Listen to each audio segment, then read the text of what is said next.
Bonjour, bienvenue dans cet atelier lecture virale numéro 3. Alors aujourd'hui, je vais vous lire un conte. Contrairement aux deux dernières fois où je vous ai lu des nouvelles qui ont déjà été publiées dans mes recueils Tigres et éléphants, cette fois-ci c'est un travail en cours, c'est-à-dire j'ai écrit un conte d'après un mythe des Indiens Hopi qui a été rapporté par un ethnologue français, qui a été décrit en quelques lignes dans un article que j'ai lu, et j'en ai fait un conte en inventant, bien entendu, un certain nombre de personnages, mais le mythe et le rite qui va avec reste le même. Il s'agit du retour des Kachinas. Ça se passe auprès du peuple des Hopis dans le sud-ouest des États-Unis actuels. Ces Hopis qui vivent dans des villages de pierre et d'adobe, c'est de l'argile qui a été cuite au soleil, contrairement à d'autres Indiens qui vivent dans des tipis par exemple. Alors, le retour des Kachinas, ce sont des poupées, parce que ici je vous présente les illustrations. Le conte est en cours d'illustration par l'illustratrice Lucinda Pache, qui m'a prêté ses dessins pour que je puisse vous raconter cette histoire en primeur. Donc ça sera publié plus tard et pour l'instant on est en train de l'illustrer. Elle est en train d'illustrer mon texte. Alors voici ces fameuses Kachinas. Pour vous montrer un petit peu les personnages principaux, il s'agit de Chuka et de la mère. Ce sont deux personnages. L'une est la chef de la tribu, elle est déjà assez âgée, et Chuka, c'est un petit garçon qui est voyant, c'est-à-dire qui voit l'avenir. Et là, il est en train d'imaginer le village qu'ils trouveront dans leur terre promise, parce qu'ils traversent l'Amérique du Nord à pied avec leurs chiens. Et voilà leur tipi. Ils vivent dans des tipis qui sont plus petits, parce qu'ils sont tirés sur des travois par des chiens. Et ils traversent des immenses territoires pratiquement déserts, mais avec des grandes rivières. Et ces grandes rivières, il faut les traverser, ce qui est très dangereux. Et naturellement, Chuka, lui, il a reçu, comme vous verrez, un avertissement qu'il y avait un gué à traverser par l'esprit de la rivière que vous voyez ici. Malheureusement, ça a assez mal tourné et c'est ça que je vais vous raconter. Le retour des Kachinas. Il était une fois une tribu errante, les Anasazi, chassés de leur territoire du nord par des envahisseurs sans pitié. Depuis des années, ils traversaient les grandes plaines d'Amérique du Nord à la recherche d'une contrée où s'établir. Ils se déplaçaient à pied, accompagnés de leurs chiens lourdement chargés comme eux, de tout ce qu'ils possédaient, se guidant grâce aux étoiles. Les hommes chassaient l'antilope, le cerf et le bison avec leurs arcs, pendant que les femmes et les enfants pêchaient, creusaient le sol aride pour y chercher des racines ou cueillaient des baies. Le soir, tous retrouvaient le campement établi au bord d'une rivière et la chaleur du foyer sous leur tente de peau. Lorsqu'ils avaient puisé poissons, gibier, baies et racines, ils repartaient. Ils marchaient vers le sud, suivant la prophétie d'un enfant qui lisait l'avenir dans ses rêves. Chuka.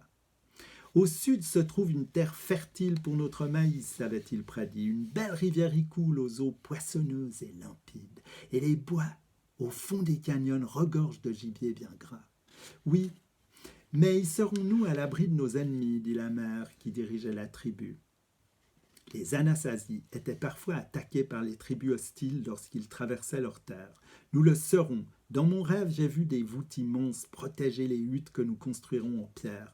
Nous pourrons nous y cacher et nous défendre de toute attaque. Ces paroles emplirent leur cœur d'un immense espoir, leur donnant le courage d'affronter les dangers du chemin. Un jour, ils se trouvèrent devant une large rivière qui barrait la route du sud. Comment la traverser, Chuka lui dit la mère. Qu'as-tu vu en rêve ? L'esprit de la rivière m'a parlé. Il nous laissera traverser un gué qu'il m'a indiqué. Ils arrivèrent à un gué où l'eau parvenait à peine aux genoux des adultes. Ils traversaient en file indienne lorsque le grondement d'un orage dans la montagne les surprit. Bien qu'ils fussent éloignés et qu'aucune pluie ne les atteignît, ils se dépêchèrent car la pluie allait gonfler la rivière plus haut dans la montagne. Il restait encore une dizaine d'enfants dans l'eau lorsqu'une vague leur arriva dessus. Les adultes y résistèrent, mais les enfants furent emportés. On les pleura longtemps, mais il fallait reprendre la route. Chouka admit s'être fait rouler par l'esprit de la rivière, qui, selon lui, voulait capturer de jeunes esprits humains pour s'en faire des auxiliaires. De ce jour, il resta muet, et nulle prophétie ne sortit plus de sa bouche. Et pourtant, sa première vision se révéla juste. Quelques années plus tard, son peuple atteignit enfin la contrée qu'il décrivait et put construire dans un profond canyon un grand village de pierre protégé par une extraordinaire voûte naturelle. Ils semèrent leur maïs, et lorsque l'hiver arriva, ils étaient installés, leurs jarres d'argile cuite remplies de grains et leurs celliers à viande et fruits séchés pleins à ras-bord. Ils creusèrent une kiva, une cave sacrée dans la roche pour rendre grâce aux esprits, et l'inaugurèrent la nuit du solstice d'hiver, pendant que les enfants dormaient. Soudain, l'échelle qui descendait dans la kiva fut retirée. Les Anasazi interrompirent leur chant et leur danse et levèrent les yeux en haut vers le trou qui servait d'entrée. Des silhouettes fantomatiques se découpaient dans la nuit. « Qui êtes-vous » s'enquit la mère d'une voix tremblante. « Nous sommes les Kachina » répondit une voix enfantine. « Les esprits des enfants que vous avez livrés à la grande rivière. Vous nous avez oubliés et chérissez de nouveaux enfants.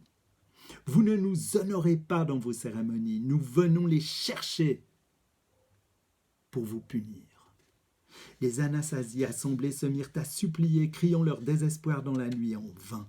Lorsque le lendemain, des enfants rescapés parvinrent à rafistoler l'échelle brisée, les Anasazi découvrirent que tous ceux nés depuis le drame de la rivière avaient disparu.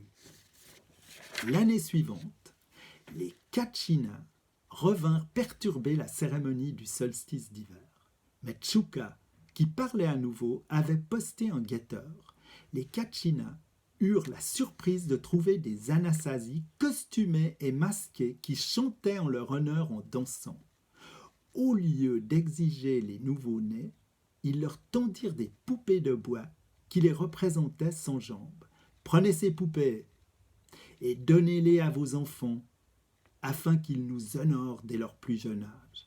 Quant à vous, leurs parents, vous danserez et chanterez pour nous déguiser en Kachina chaque jour, du solstice d'hiver à celui d'été. » Ainsi fut fait, et plus jamais aucun enfant ne fut enlevé au cours de la nuit la plus longue de l'hiver. Je vous remercie de votre attention et vous souhaite de belles et joyeuses Pâques, malgré la situation que nous vivons. À tout bientôt.